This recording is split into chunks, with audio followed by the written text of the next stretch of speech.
Oh my god. Are we going? I have no idea. I want to talk about this huge topic that is why the art world makes you feel dumb, slash how I felt dumb in the art world, very intellectually insecure. And if you see me literally wiping my nose, babe, it's because I have a cold. And I decided, yeah, I'll probably do one of the most important videos I'll ever film, while I'm sick, while I'm literally sick. So that's what we're doing today. I have my matcha with me. I have some notes and a little book to talk about with y'all. And we're just gonna have this be really fun, really playful, and y'all will probably be like, oh my gosh, like this is a bit disorganized, like your thoughts and ideas aren't presented in a really like thoughtful way potentially if you are like in the art world and expecting this to be like an official video essay with a thesis, like multiple points to talk about, very structured. No, I'm gonna talk very candidly about my experiences personally being in some elite spaces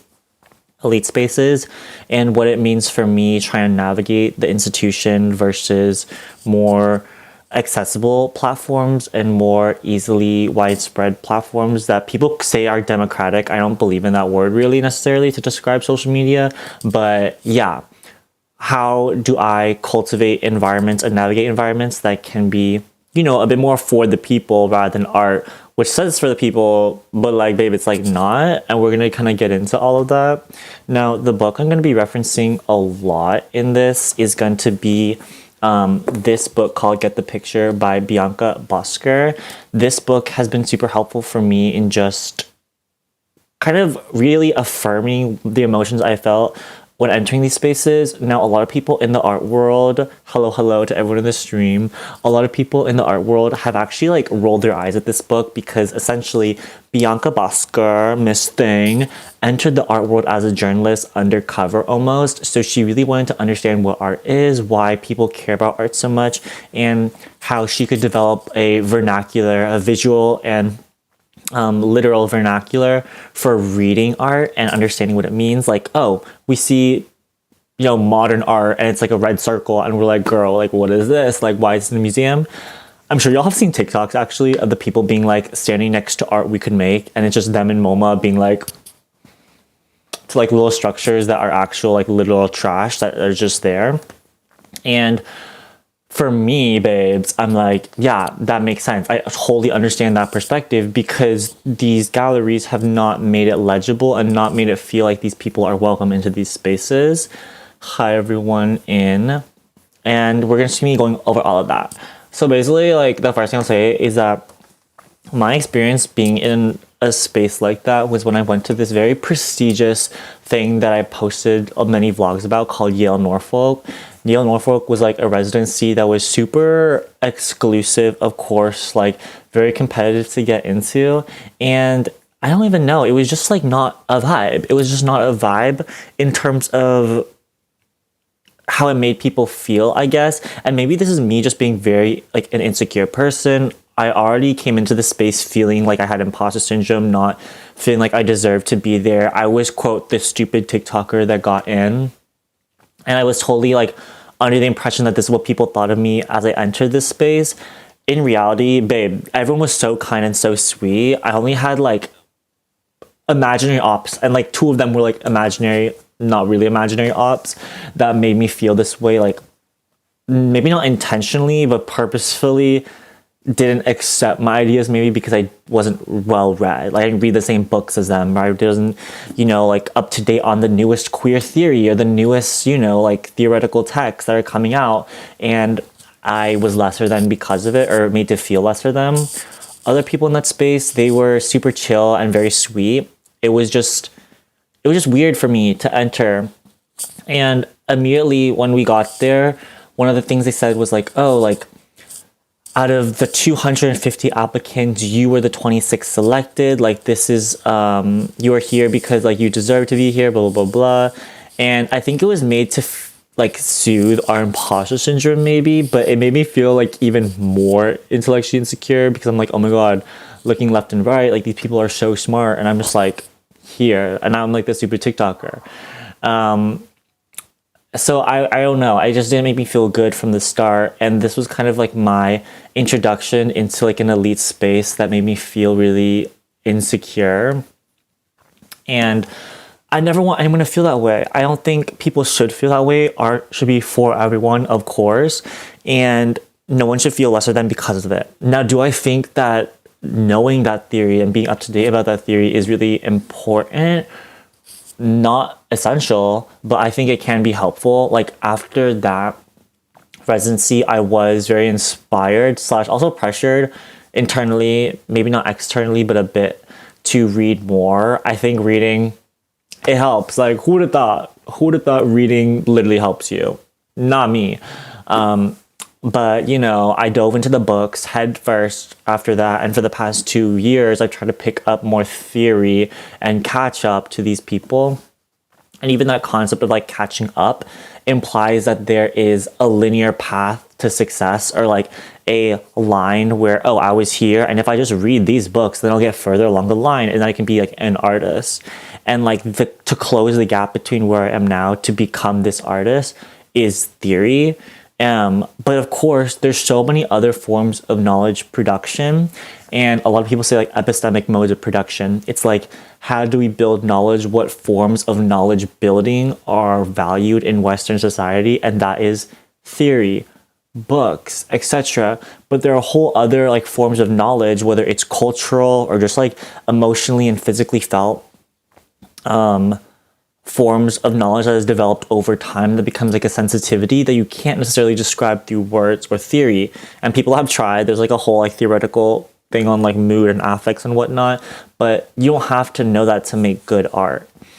And I thought it was really interesting because in this book that I've been talking about for y'all, where it's called Get the Picture, with this journalist, one of the first things that she felt when she was entering this was, wow, I realized like I feel stupid in this art world. I feel like it's not accessible for me, and I'm like a smart journalist. Like, how is this like a thing? And she immediately was like told to read all these different books. So I'm trying to find some of the books that she was basically told to read. She was told to read Clement Greenberg, Calvin Thomas, Nicholas Berriard. Babe, I can't even pronounce it. Art since 1960. She was told to learn about object-oriented ontology, and etc. And it seemed like there was a syllabus in order to even get into the art world. And babe, I'm not vibing with the idea.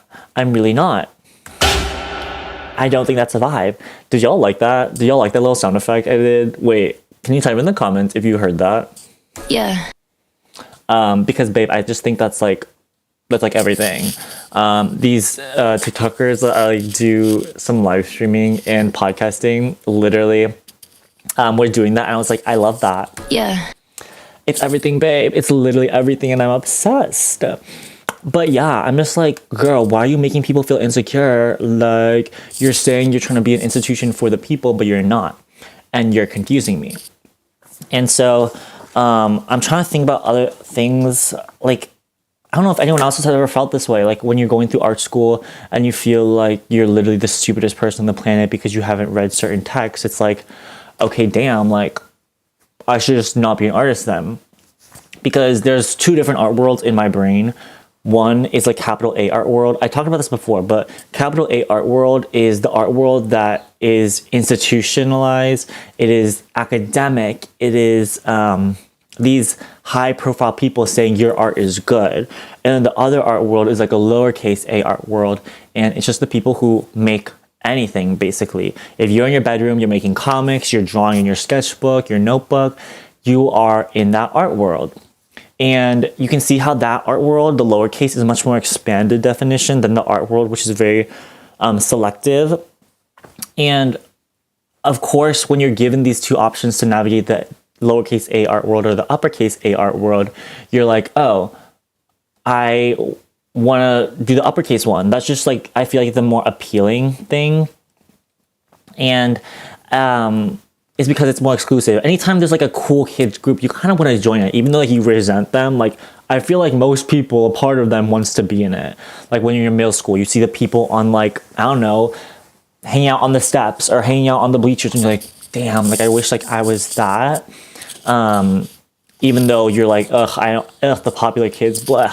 But like secretly, I feel like we all were like, oh my God, I want to be on those damn bleachers. That's how I felt in the art world. And so when I was trying to enter this space by, applying to this residency and getting in and whatnot, I immediately felt like shut out. Almost like I was like third wheeling in the art world, where I was just kind of watching people. They would kind of like talk ish about me or have some like slight comments about my intellect or whatever, and I would just be like do like I'll go along, like I love this, I love being in the popular kid group. But it's just, I don't know, it's just very blah to me. I never really quite understood it, and yeah, constantly belittled in small ways. Again, literally people called me, or like one person described me and told me that like they were talking to other people when we all found out who got in, that, oh my God, like I can't believe this stupid TikToker got in. So again, I was qualified as a stupid TikToker because literally I was posting my art in certain ways. I was branding myself as maybe a more like goofy, silly person, and that didn't align with what the galleries wanted.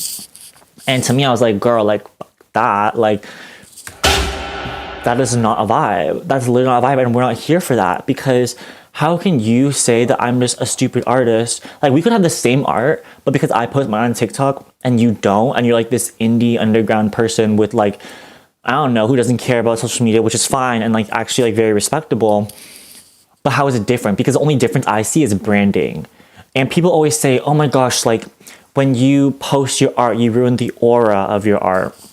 You make it into a reproduction and you're adding more context onto the artwork itself, where you as the artist are destroying the own inherent value of it, and you're changing its meaning when you do post it to these other platforms. We have read this theory, Walter Benjamin, reproduction, da da da da. And I'm like, okay, girl, like, right. But all of a sudden, like, we are seeing other galleries brand these artists. We're seeing them post photos of their websites. We're seeing galleries, babe, your favorite gallery probably bought followers. Babe, they probably bought followers. And so the fact that these institutions, these same power structures are saying, oh, you're bad for like posting yourself on TikTok and branding it this way. Baby, you're doing the same thing, but actually you bought them. You bought your followers and you bought your verified symbol. And I don't know, that's just like not a vibe to me. Anyways. Yeah. Moving on. I was like, oh, am I the only one who feels this way? But then, babe, this book, I was like, oh, no, this is just natural. This is how they want you to feel, because when something's exclusive, they have to give reason to exclude people. And this is just one of those reasons, one of those barriers to entries. You have to perform and act institutionally white. Like, you have to read the white philosopher. You have to read the white blah, blah, blah, aligning yourself with these people. I'm not starting to say that there's nothing to gain from these individuals. I actually have recently started reading even more theory just for fun and on my own, because there is so much knowledge that I can gather from it. However, I'm always careful to not privilege this form of knowledge over someone else who maybe works more intuitively, or works with other cultural forms of knowledge that aren't actually describable in the Western canon. So I'm like, girl, what? I'm like very, very confused. And again, I'm not saying that this is like awful, like all theory is bad. You can pick and choose. But I'm just saying it feels like these institutions were telling me that I could pick and choose whether or not I wanted to apply this theory or not. But there would always be a slight side eye if I didn't. Because these same people are like, we have a unique teaching style. We want to deconstruct. They love the word deconstruction, Derrida, right? They're like, we're going to teach you deconstruction. We want to take down these institutions. We're going to critique these institutions. And they should be the ones, these people who are critiquing, who are the most for not pushing theory onto people, saying that you can make art without having to do all of this. Yet they are the ones reinforcing the very institutions they're critiquing. Let's talk about that, babe. Let's literally talk about that. And I'm not saying that it's impossible. Like, oh my God, there's a dog barking outside. There's a dog barking outside. I'm not saying that it's easy to avoid. Okay, let me rephrase this. Everyone exists in contradiction. I myself have done institutional critiques, and I would love to get into a gallery. I would love to be like in a museum. Like, do not get me wrong. Like, I would love to like do that institutional critique and still be in those spaces. Like, I do want to be part of the cool kids. Like, you know what I mean? I am totally admitting that.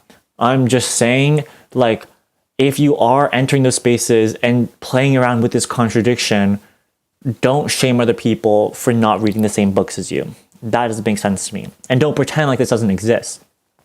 You can be at Yale MFA. You can be at UCLA MFA, critique the institutions, and like be a part of the museums at the same time. But the moment where I have a problem with it is if you make other people feel lesser than just because you've done it. I'm like, let's not. Let's literally not. Period. Period. I'm like so confused. Has anyone else felt this way? I want to open it up to the crowd. Like, I'm going to ask the audience, babe. Like, have y'all literally dealt with this or not? Because I feel like this is just like a common occurrence, but why is no one talking about this, babe? Why is no one literally being like, maybe we shouldn't make people feel stupid for not knowing more? I'm confused. Anyways, I wanted to talk about how in the art world, there are certain resources where you can find out to see which MFA programs are powerful or not. My favorite resource is going on anything related to Artsy or ArtNet or Hyperallergic. Each year, they post different statistics on who got into the Whitney Biennial and which MFA programs put artists in the Whitney Biennial, which, if you don't know, is like this huge exhibition space, right? And this huge biennial where they hand select like the best artists or whatever and put it in the show. And some of the top artists art programs were Yale, Columbia, I don't think UCLA was actually that up there, and some from Bard MFA. So if you don't have an MFA from these programs, you are competing on a very, very steep hill. It's much more difficult to break through. And it's funny, again, because these people who have these MFA programs, they're always like, you don't need MFA to do this. You don't need to be backed by an institution to which is true, but it just sounds a bit off coming from you who literally has all of it.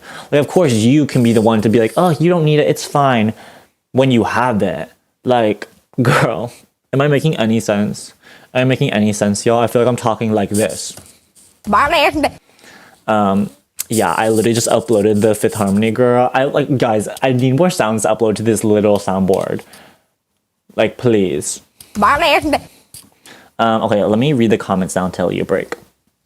Do I have to pay promotion difficult? Paying promotion, no, you don't have to do that. Everyone tells you different things too, which makes it all the more confusing. I'm applying to art uni soon. Yes, exactly. It's so difficult. Ugh. Fine art is like a vomit of words anyways. Right. It's like, there's no longer painting. It's a wall-based work. Oh, it's no longer a photo or video. It's a time-based medium. There's so many. Actually, I'm going to put an article in the chat. This is a great resource. It's called the International Art English Vernacular. And it's a great website that basically deconstructs all of these different words in the art world and tells people how these systems came about. And there's so much inherent bias to everything, like we're picking up on, like, emotionally. There's so many different ways that the art world expands its lexicon of words, expands how many different words you can make and throw around to exclude the masses. So this is actually what they lay out. Oh my god. Basically, these high echelons of people, they're speaking in a really fancy, fun way, right? And they're doing it to inherently separate them from the masses, to be like, oh, we are super intellectual. We know what's going on. We can speak these big, fancy words. That's why we're better than you. That's why we're on top. And then the masses, recognizing this, they start trying to adapt the same language, right? So they're slowly like overlapping with these people language-wise and be like, oh, we can speak the same fancy words. We're understanding them. And the elite, recognizing this form of imitation from the lower classes, they are like, okay, well, we need to start making up more words, or we need to start creating new vocabulary that separates us from them. So they'll use prefixes like proto, post, pre, etc., to literally expand the lexicon exponentially, at the same time separating them from the masses.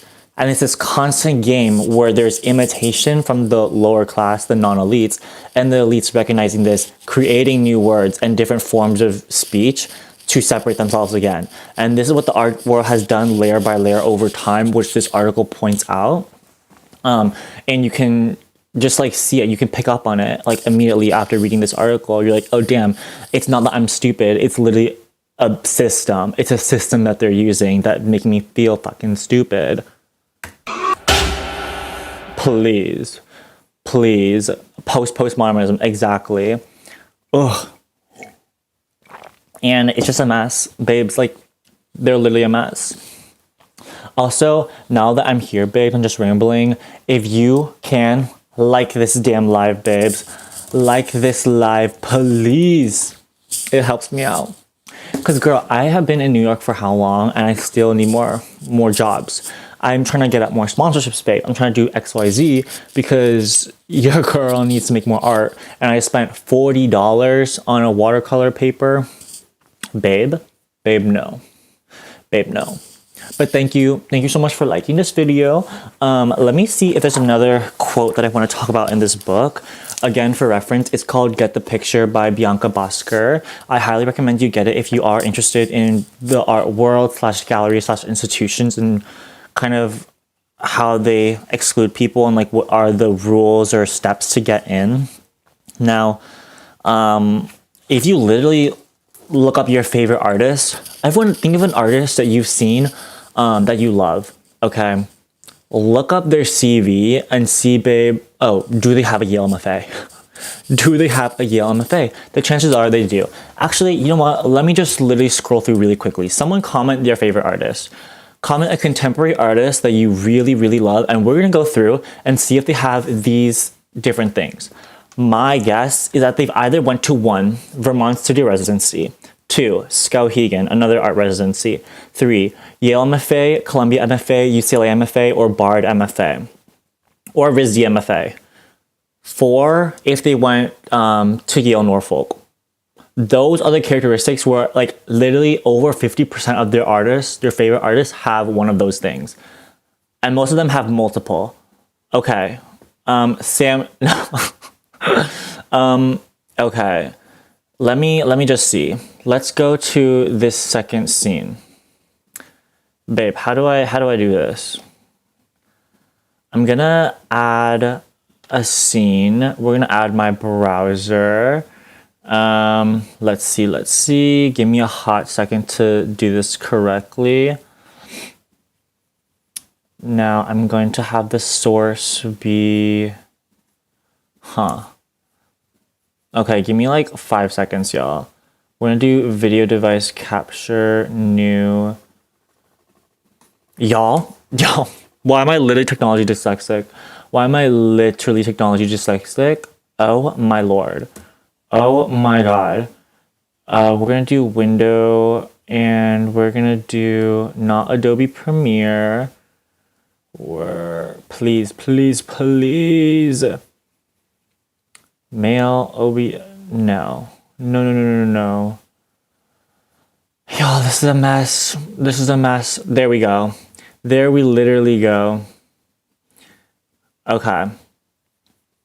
I am going to see what the vibes are. We're gonna do this real quick, y'all. Comment your favorite artist, your favorite contemporary artist right now. Right now, babe. Let me see what y'all are commenting. Devin Rodriguez, Claire Tabouret.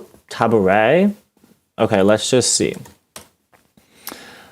Okay, French artist. Okay, I was gonna say they have to be US based. Oh, based in Los Angeles, California. Because low key, I'm just talking about like the USA people. But let's see if this checks out. I'm also gonna go through and see other artists. Oh, can y'all even see the screen right now? I think you can. Okay, yeah, you should be able to in like a hot second. Okay, why is it not loading? Let me try this person. Okay, maybe I'm literally lying, y'all. Hold on. Do you have like let me see about Claire. Okay, I'm literally lying, y'all. This is not gonna work unless it's a US artist. Oh my god, not me saying 50%. Literally 50%. I had a feeling that this wouldn't work because I'm literally on this topic. Okay, yeah. Literally, now we're getting somewhere. Okay, perfect. Let's look at this. Lisa Yuskevich. I already know she has a Yale MFA. Like, literally, I already know she has a Yale MFA, but we're just gonna go through and just like check. Let's see what she has. Yale MFA. Who would have thought? Who would have thought? And let's see which residency. Okay, she hasn't done many residencies, I guess. Yale MFA. Who else? Let's see what else y'all commented. Helen Frankenthaler. Let's see, y'all. What a fun little game. Helen Frankenthaler. Let's see. Let's look at her CV. Helen Frankenthaler CV. Accredited University, Geography. Okay, maybe let's see where she went. Bennington College. She is like older school, maybe. Okay. What are some other comments? David Cho, Kenny Scarf.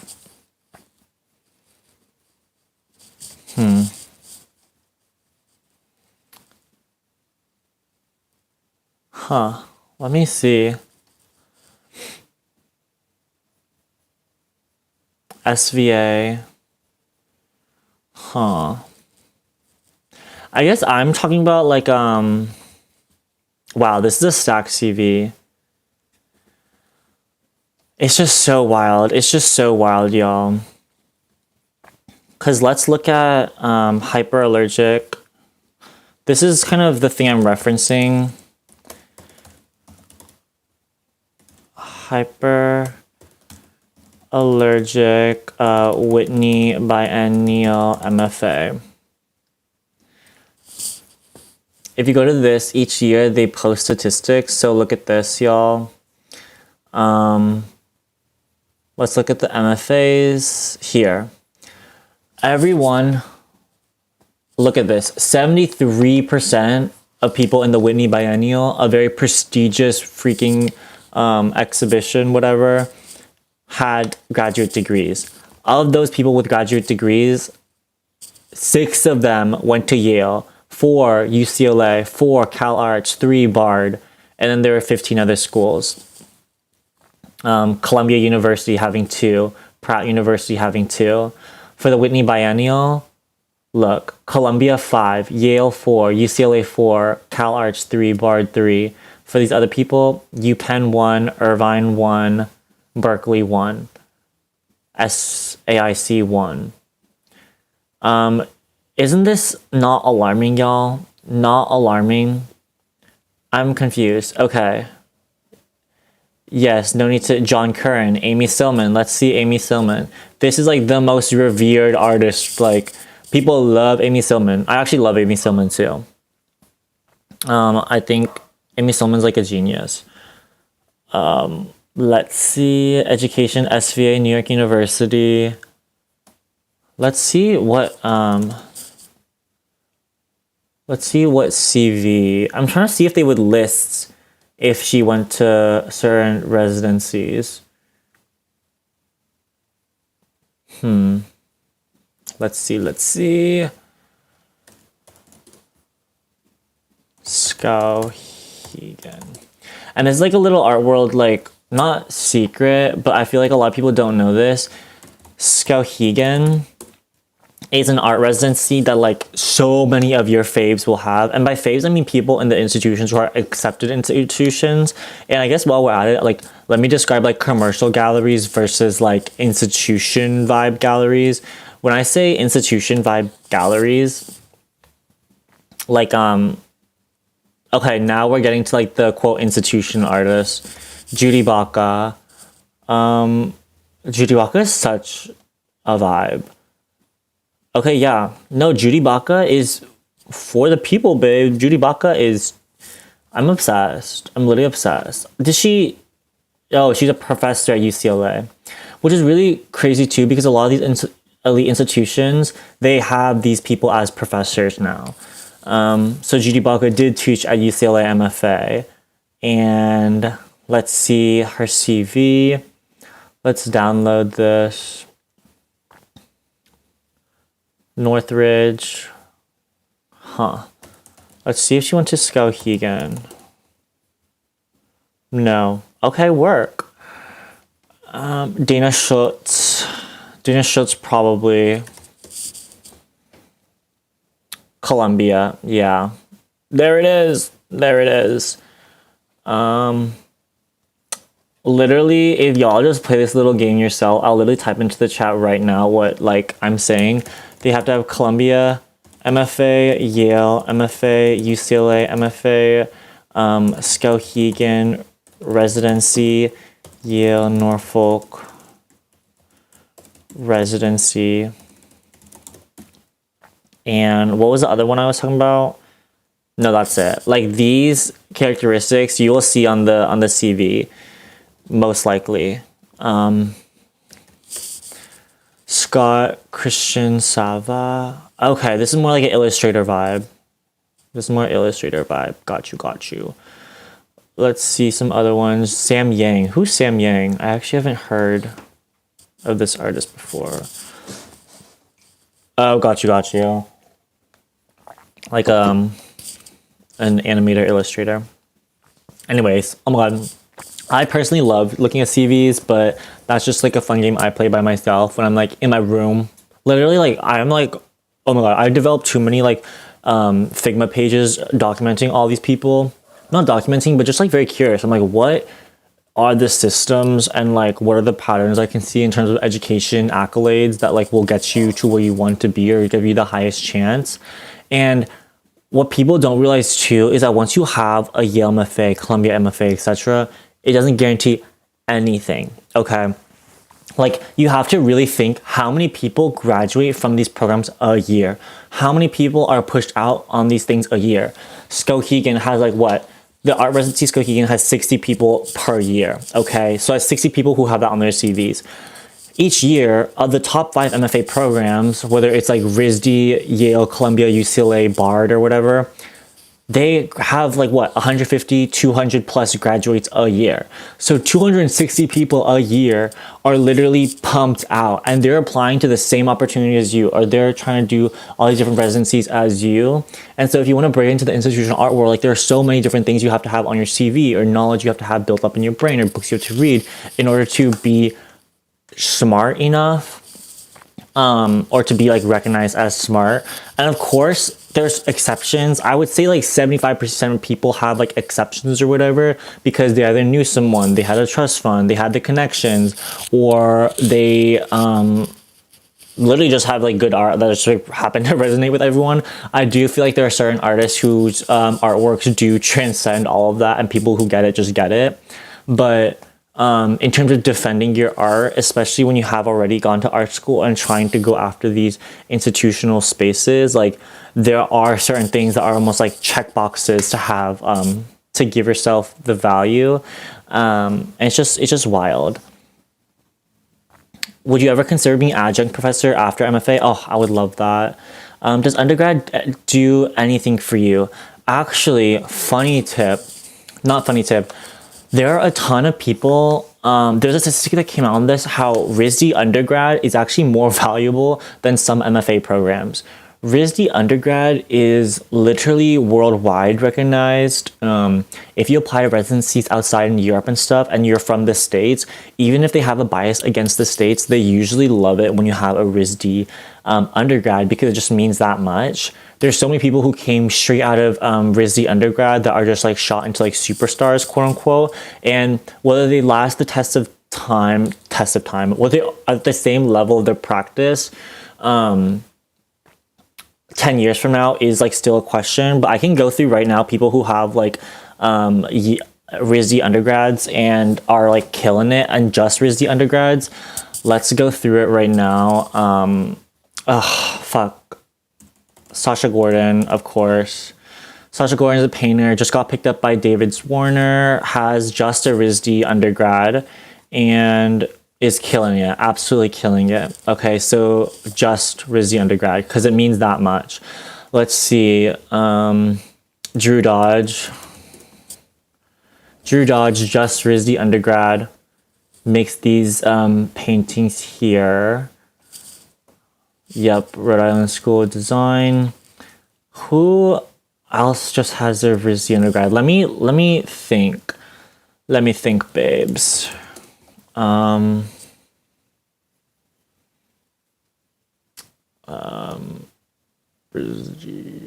think Anna Wyatt. Let's see. Anna Wyatt. Anna Wyatt, if you don't know, was just on the cover of Vogue. Okay, yeah, just RISD undergrad. Literally 40, 30, under 30 for art and style. Anna Wyatt is absolutely killing it with just a RISD. I'm gonna get flagged. Just RISD. And was literally chosen by, what was it? Marc Jacobs for when they collaborated for the Vogue issue. This is the first time that Anna Wintour, who is the editor-in-chief at Vogue, allowed for another person to basically collaborate on the magazine, which was Marc Jacobs, presumably because she's going to step down soon and maybe give it to someone else. Anna Wyatt was the painter selected by Marc Jacobs to do the cover, and she painted Kaya Gerber. So she's killing it. I'm trying to find the statistics right now about RISD undergrad at Whitney Biennial. There are, okay, here, RISD well represented at Whitney Biennial. Let's see how many people. Okay, so Dina Lawson, that's an MFA though. Henry Taylor. Oh, does Henry Taylor have just, This is a really great artist. Let's see, his education was CalArts. I don't know why they included him in this for RISD people. Let's see. Wow. Let's look at the bio for this artist. I guess they don't say. Noah Fit. Oh, right. Right. There's just so many different people with this, like, this thing. This is another one. I think Nicole Eisenman is RISD. Yes, just a RISD BFA. Nicole Eisenman, very iconic artist, especially right now, but has always been like just that girl. Let me see if I can pull up some more photos of her work. Her work. Some really fabulous paintings. Her work to me is very similar to Matt Bollinger, who I think also has a Yale, or not Yale, has a RISD education, but I'm not sure if it's MFA or, okay, yeah, it's MFA. So yeah, RISD is very powerful. But yeah, let me see, any other questions? Now we're just getting into like some fun comment stuff, but isn't it crazy how many people have that? Can a person succeed in the art world without education in our modern art community? Absolutely. It just depends. I feel like what your definition of an artist is and what that looks like for you. I realize that this is like a big problem that I have myself. It's like when I want to say I want to be a full-time artist or I want to be an artist, what does that mean? Because that could be like, oh, a children's book illustrator, an animator, someone who sells prints from their bedroom that are like drawing anime, or some people who are just drawing cartoons and want to be a cartoonist, people who design zines, or it could be like, oh, a painter in a gallery. It could be like a sculptor, an installation artist, and those are a bit more difficult to get with you don't have like a certain education. And it's not to discourage people or to say you have to get it. I personally believe the work is the work, and if the work is good, you will find a way. But of course, like, there's a whole other thing about connections, how much money you have, trust funds, like how much time are you dedicating to your practice? Like, it's just like a lot of different factors. But now with like the professionalization of the arts, you have to have, it just seems like a no-brainer for some people to get an MFA. It's like, back in the day, this was like 30, 40 years ago, if you were to get a master's in fine arts, it was pretty rare because it wasn't seen as like a necessary step per se, but increasingly like more people need a master's degree to go into the arts. And this has honestly mimicked every single profession as the economy has just gotten even crazier and crazier and more competitive in like this capitalistic whatever. Because before, people would be like computer sciences, or yeah, computer science people only needed a BA, a bachelor's or a bachelor of science to like get a good job. Now suddenly all of people are also studying masters. Suddenly there's all these programs like progressive degree programs where you get your master's along with your undergrad if you just study a year after. And people are getting masters left and right, especially if their family has money and they can't get a job. It just seems like the natural next step. And so it does worry me particularly because I'm still debating if I want to get an MFA or not. Originally, I wanted to do that because I wanted to teach later on, but then now I'm like, oh, it just seems like a given.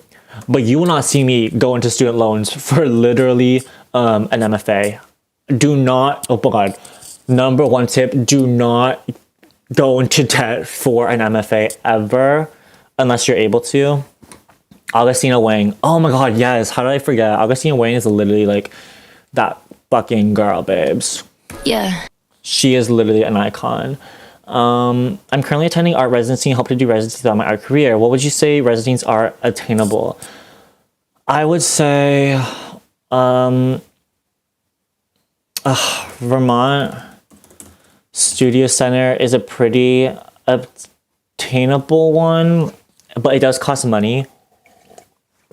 I didn't get in my first time applying, and then my second time applying, I did get into the Vermont Studio program, but literally, it would have cost me $2,100, I think, for 11 days, not including the airplane ticket, not including the art supplies. It just covered the housing and food, which I'm like, girl, what? Like, who is able to pay $2,100 like for this? Actually, like, sometimes I guess you could, because I don't really go on vacation much. Like, that would be my vacation, but it's just wild and crazy to think that people expect. Okay, let me rewind a bit.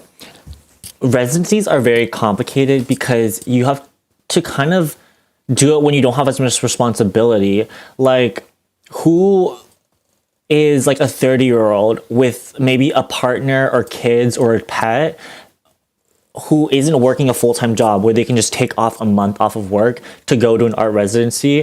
Like, there's so many people who that excludes. Like, some people have to literally, you know, pay their rent and eat food, but all of a sudden, like, you're expecting these people who work full-time to take a month or two off of work to go to an art residency, and it's like a necessary step in their art career if they want to become an artist. And then the people who are like super high on their horses, they'll look at those people and be like, okay, well, you didn't take the risk. You didn't take that time off. So obviously you're not serious about your art. Because if you were serious about your art, you would have just done it. You're literally stupid. You're literally stupid. Like, I've talked about this so much, but let me just like reiterate it, babe. That is so elitist, and that exactly mimics these people on Shark Tank who are like entrepreneurial spaces where they believe you have to give up everything you have in order to like try at an art career. It's like, girl, some people literally have kids to feed. Hello? I'm confused. Anyways, what are some of the best residencies artists with a BFA that you don't have to pay for? Are there residencies that pay for a stipend for living there or just abroad? Yes, so there's so many different residencies. If you look up here, let me just type in the chat. Pilot. I don't know how to spell pilot, y'all. Pilot art list, NIFA.com,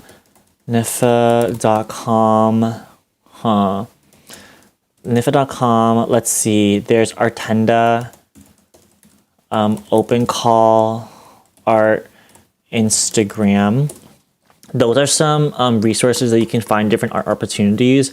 And a lot of them are local, where it's not a residency you actually move away from. It's like a residency that will give you a studio space or give you access to like a print shop or ceramic studio for like a couple months on end, and you end with like a show or something. Those are the opportunities that are really great and accessible for people who do have like a full-time job, let's say, and can't take time off. Appreciate your knowledge so much. Of course, I'm just trying to share what I'm like I'm passionate about myself, because babe, like figuring this out on your own is actually like impossible. Like I've had so many people in my life like tell me these different like I don't know like nuggets of knowledge that I love, and so that's what I want to share with y'all. A residency is basically when you take time off and you go to, it could look like a couple different things, but the main one is you go to some place for like a couple months or half a year, and you literally live there. You get a room and board, and you're just making art for literally that entire period of time. And you usually end with an exhibition, or they also invite people like professors or curators or collectors to come visit your studio, which would be like a studio visit. And in the studio visit, they talk with you about your art. They give you advice on how to like improve your art, different ideas or nuggets of knowledge to think about while you're making. And that's where you build connections and stuff. So our residencies are really important, not only just to have like it on your CV, your like resume as an artist, but also to get those connections, because it's hard to get those like stamps of approval from the people who are tastemakers, the people who the art world already trusts to be like, oh, we like whoever you like. So if you like this person, then we know this person's good. It's like a stamp of approval basically when these people like your work, and that's what they're doing on whatever. Drew Dodge's boyfriend is also a RISD MFA or RISD.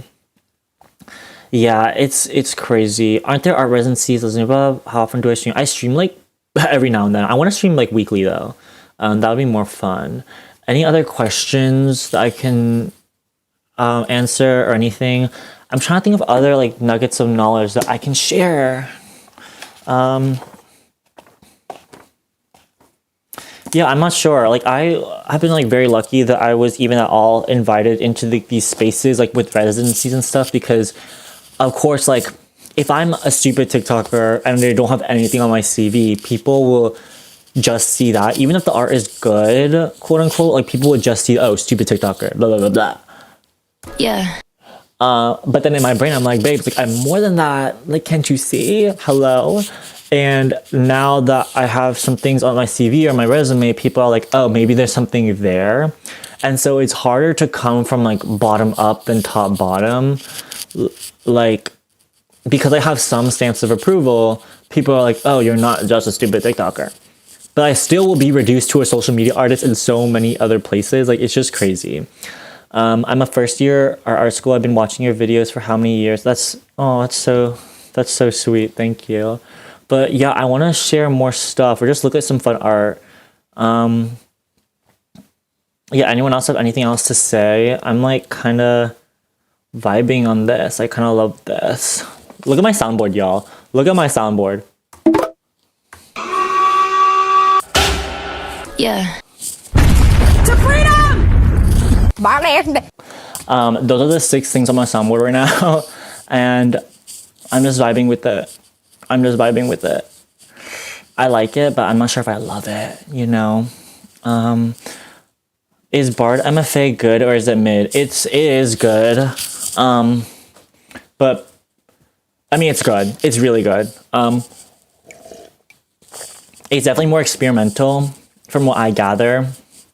Bard MFA are the people who like, do y'all remember that person who was smacking butter with a microphone? They had a Bard MFA. Like, Bard MFA always tries to push like the definition of art. And so you'll like get a really different like experience there. Let me just like literally, if you're not aware of what I'm saying, let's like literally look it up. Hitting butter with a microphone. Hitting butter with a microphone. Yeah. This was Bard MFA. Hello? Oh my god, you're kidding, babe. 2 objects are the same shape. 2 objects are the same shape. Okay, wait, why am I literally stupid? Y'all, I literally... Hello? Yes. Okay, work. Literally look at this. This is Bard MFA. Yeah. Yeah. But yeah, they're good. People love them. Love the girls over there. Let's see. You hate performance art? To freedom! Work. Now I'm just spamming buttons. What else? What other MFA programs are y'all looking into? What other like things can I talk about here? I guess like for personal life stuff, I finally got a little job and a couple gigs in New York. I've had like 3 different video freelance editing jobs that I'm doing, but I'm still looking for more work. Babes, I'm on Craigslist right now. I'm on listing projects. I'm like literally doing the works, like applying to everything. Hopefully I lock down another barista job, but we'll see, because the last one, like, your girl low-key got fired. Not really, but like they never called me back after my first shift, so you know. What about MFAs in Europe? Any good ones there? I hear it's cheaper. Yes. So the ones that I have been looking at, let me see. Let me change the scene. The ones that I've been looking at are Slade MFA. I hear Slade is really good. They're like some of their artists and their alumni are crazy good. Another one is RCA MFA painting. Oh, the RCA MFA painters are always slaying, y'all. They're always just slaying. Like, let me literally look up some of the recent people from RCA and I'll just show you the work, babes, because they're working it. Let's see, RCA. Yeah. Look at these paintings, y'all, because they're everything.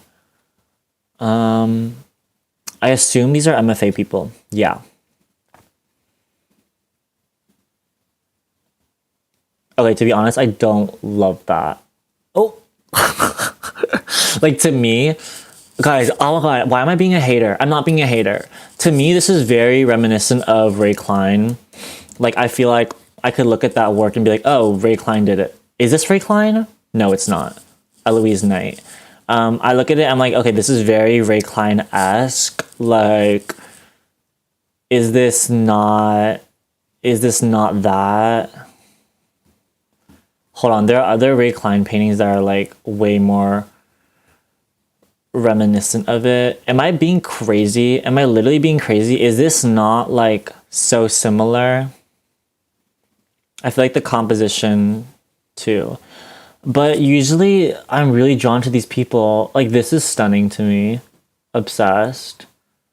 Who did I follow recently that has an RCA MFA? Yes. You. This is crazy good to me. Like, wow, the work that comes out of RCA, babes, like, it's so good. And I just saw a couple shows in New York from people who have RCA MFAs. Babe, if anyone applies after this, babe, like, they better sponsor my ass, because I swear to God, this is a whole promo. But I'm just obsessed. Like, let's see what else I really was drawn to. Yeah, stunning. Love this. Another RCA. Huh. Oh my god. I actually really like this too. Yeah, I'm not sure. Let's see. Any other questions, babe? I could not live in London. You're real. That's so real. How do I find clients for freelancing? A couple of them were just like on like a New York website for just applying to jobs, Craigslist, honestly. But there's some kind of scratching from the microphone. Oh, sorry, y'all. My bad. And what else? I got it from friends of a friend. Whoa, friends of a friend. But yeah, that's what it's been so far. What are some other MFA programs that y'all are looking into or you're interested in? I would love to know, because we can just like literally go through their alumni and stuff. Oh my god, after this I have to start making tigers. Oh my god, I'm so excited, y'all. I have so many ceramic PP tigers coming for y'all. Like, oh my god, you're gonna be obsessed, babes. You're gonna literally want one so bad. Like, you're gonna be obsessed. Let me just show you some PP tigers that I have lined up, y'all. So I'm currently doing more of these little tigers, y'all. And I'm gonna launch them like probably in a couple weeks. Like, I have a bunch of these wizard cats coming up for sale and these other little guys. I also have some necklaces that I'm making. I don't know if I can find where the necklaces are. Let me see. Not me literally using my own websites and stuff. Like, y'all, that's like not okay. Well, okay, that's embarrassing. But like, these are the necklaces that are gonna be on sale soon. Y'all better eat it up. I think they're gonna be anywhere from $25 to $35 depending. The firing fees that I am working with y'all are actually insane, so that's about how affordable I can make it. But the other PP Tigers are gonna be like collector like vibes, so they're gonna be much more expensive, but still I'm not even sure if I'll break even, to be honest. We'll see. You will make something as iconic. Do I have a studio in NYC? I have a ceramic studio that I'm working out of, but other than that, it's just like my bedroom. Yeah. My ceramic studio right now, it's good. It's in like the basement of an apartment and it's a vibe. I just wish they fired more frequently because I have a bunch of things that I still like want to glaze, but they just haven't gotten bisque fired.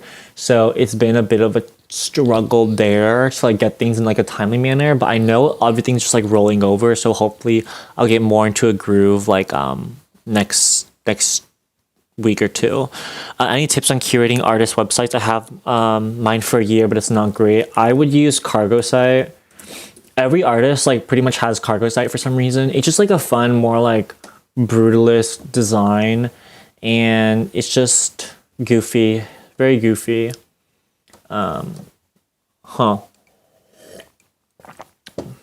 Anything else, y'all? Anything else? I wanna just like gather anything I can and help y'all anyway before I log off.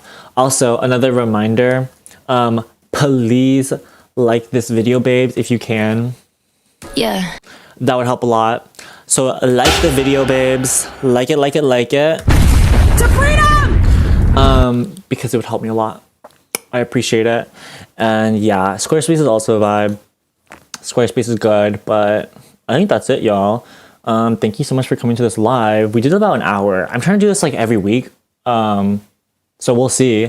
And I have a NYC vlog coming up, hopefully, that goes over the last like 2 months. Like, sorry y'all, I have not been like on it, but I'm gonna be on it soon. So that's the vibe. Hopefully, like I don't get canceled by the art world for making this video, but who cares at this point? I'll see y'all later. Bye.